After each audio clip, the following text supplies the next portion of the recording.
ಇವತ್ತು ಪರಿಷತ್ನಲ್ಲೂ ಸಹ ಸಿಎಂ ಕುರ್ಚಿಯ ವಿಚಾರವಾಗಿ ಪ್ರಸ್ತಾಪ ಆಯಿತು. ನಿಮ್ಮ ಕುರ್ಚಿ ಅತಂತ್ರವಾಗಿದೆ ಎಂಬ ಸಿಎಂ ಸಿದ್ದರಾಮಯ್ಯನವರ ಕುರ್ಚಿ ವಿಚಾರವಾಗಿ ಛಲವಾದಿ ನಾರಾಯಣಸ್ವಾಮಿ ಅವರ ಹೇಳಿಕೆಗೆ ನನ್ನ ಕುರ್ಚಿ ಗಟ್ಟಿಯಾಗಿದೆ ಅಂತ ಸಿಎಂ ಒನ್ ಲೈನ್ ಸಂದೇಶವನ್ನ ಕೊಟ್ರ ಅನ್ನುವಂಥ ಪ್ರಶ್ನೆ ಮೂಡ್ತಾ ಇದೆ.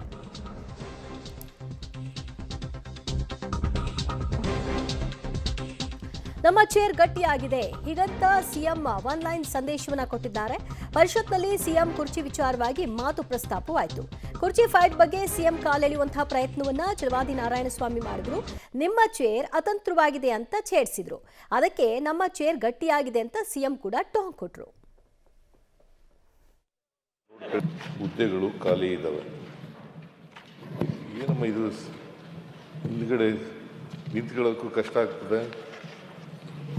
ಸ್ವಲ್ಪ ಇದಕ್ಕೆ ಜರುಗಿಸಿ ಇದನ್ನು ಚೇರ್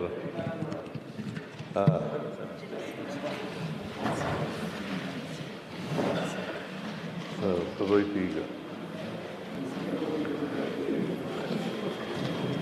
ಸೈಜ್ ತಕ್ಕ ಕುರ್ಚಿ ಆಗಿಲ್ಲ. ಸೈಜ್ ತಕ್ಕ ಕುರ್ಚಿ ಆಗಿಲ್ಲ. ಮುಖ್ಯಮಂತ್ರಿಗಳು ಮೈಕ್ಗೆ ಈ ಥರ ತೊಂದರೆ ಮಾಡಿದಾರಲ್ಲ, ಮೈಕ್ ತೊಂದರೆ ಆಗಿಲ್ಲ. ಯಾವ ಮಂತ್ರಿಗಳಾದರೂ ಅಷ್ಟೇ, ತೊಂದರೆ ಅಂತ ಹೇಳ್ಬೇಕಾಗುತ್ತೆ. ಕೂತ್ಗಳಪ್ಪ ಭೋಜೇಗೌಡ, ನೀನು ಮುಖ್ಯಮಂತ್ರಿಗಳ ಕುರ್ಚಿನೇ ಅಂತಂದ್ರೆ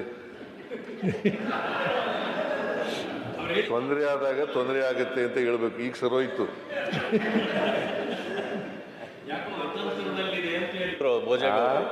ಯಾಕೋ ಚೇರ್ ಅತಂತ್ರದಲ್ಲಿದೆ ಅಂತ ಹೇಳಿದ್ರು.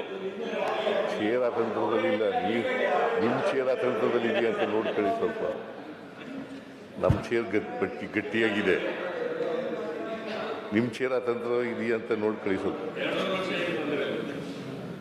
ಮಾನ್ಯ ಸಭಾಪತಿಯವರೇ, 2 ಲಕ್ಷದ ವಿಧಾನ ಪರಿಷತ್ನಲ್ಲಿ ಮುಖ್ಯಮಂತ್ರಿಗಳ ಕೂರುವಂತಹ ಕುರ್ಚಿ ಸ್ವಲ್ಪ ಸರಿ ಇರಲಿಲ್ಲ, ಅದನ್ನ ಆಮೇಲೆ ಸರಿಪಡಿಸಿದ್ರು.